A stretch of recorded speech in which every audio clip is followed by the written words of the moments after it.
Anthony Joshua Moto. Let accident down to station.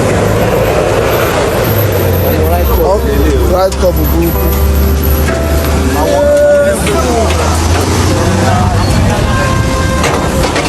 Ah?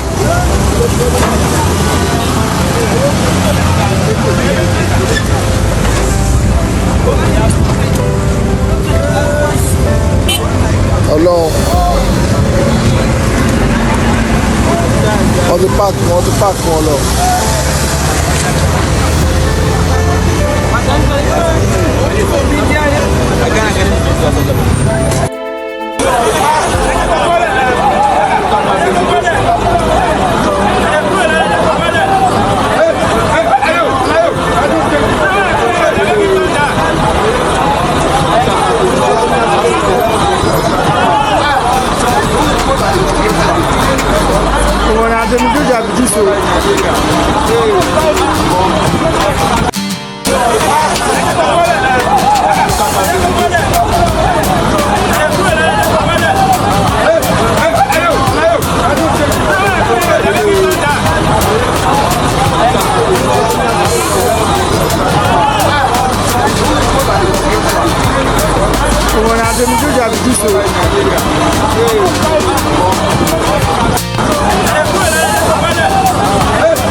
Bátìrì tiẹ̀ ti máa fọ́ kí ní ìhòòlè padà sẹ́yìn.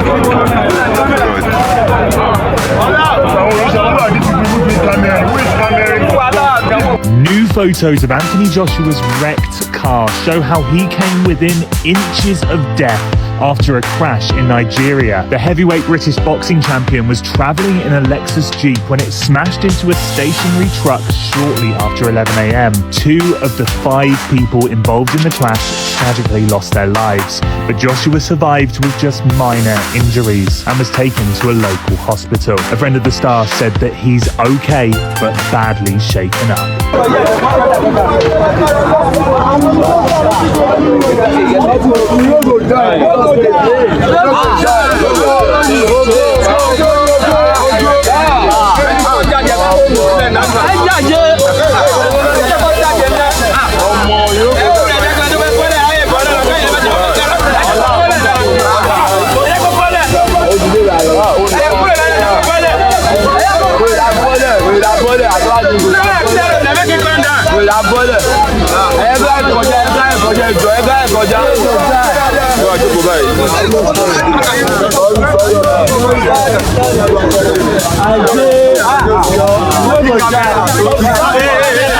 Anthony Joshua Moto.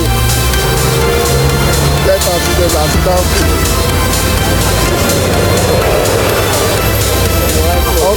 right couple group.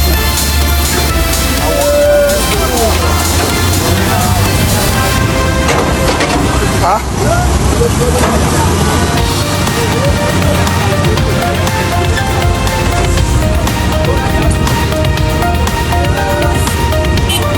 Ọlọ́run wọ́n ti páàkì wọn lọ.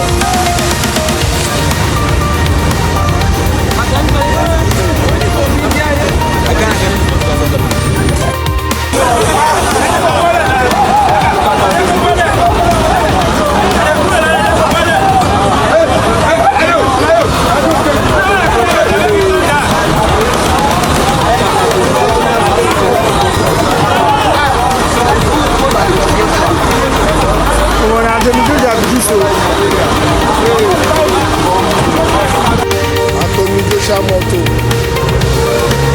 Let accident down to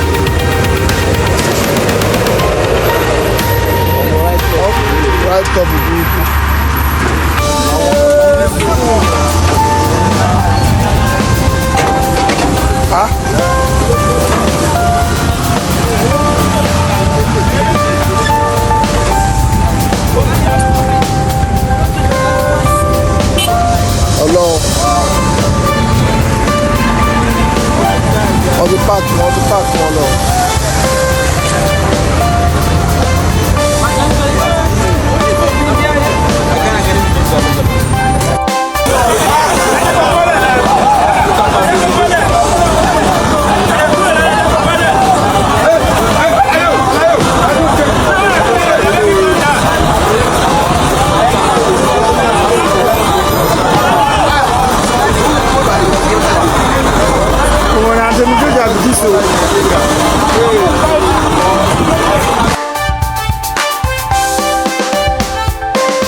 regarding Anthony Joshua, who's been involved in a serious car crash in Nigeria. And the Reuters news agency said he suffered minor injuries, but 2 people have died in the incident. According to eyewitnesses, the accident occurred along a busy highway where a vehicle carrying Joshua collided with a stationary truck. The exact cause of the accident is now being investigated. There's no statement from Anthony Joshua's team on the incident just yet. There's an action against the YouTuber boxer Jake Paul.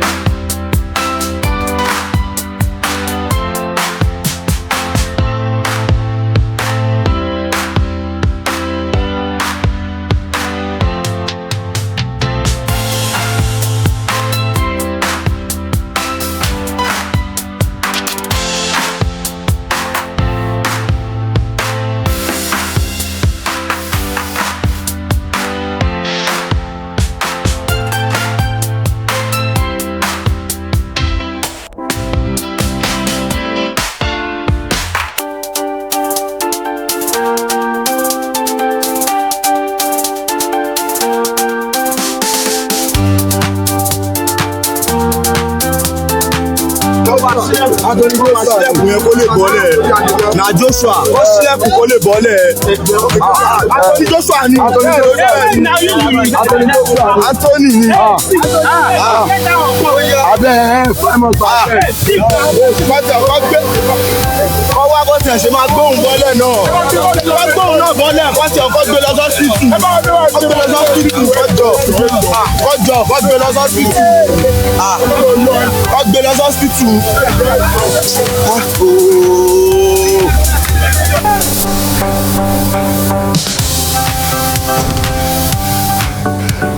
Listen, this car's your fruit, girl. It's a banger.